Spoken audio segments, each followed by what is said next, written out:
In a Canada sweatshirt embraced by the Foreign Affairs Minister, Rahaf Mohammed's case sends a message. This is Rahaf al-Qunun, a very brave new Canadian.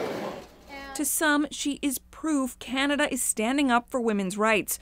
For others, it was an attempt to score political points. It was Rahaf's choice to come out and say hello to Canadians. The government has used its discretion to fast-track refugee cases before, like dozens of gay Chechens who were in danger of being tortured and killed, or hundreds of Yazidis targeted by ISIS in what was widely considered genocide. But this case stands out because Canada has been locked in a diplomatic dispute with Saudi Arabia since the summer, sparked when Canada called for human rights activists to be immediately released.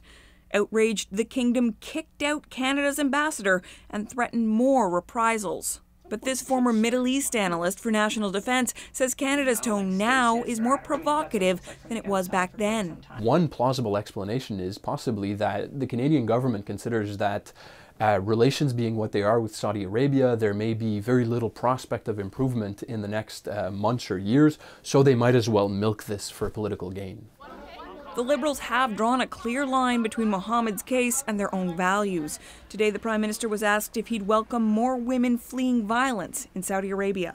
Canada is always ready to stand up for human rights, always there to defend women's rights around the world. But the Saudi kingdom hasn't officially pushed back against the decision. Whatever Saudi does, there's no way that this will look good for Saudi Arabia. There are ways the relationship could get worse. The kingdom could force Canada to close its embassy there, for example.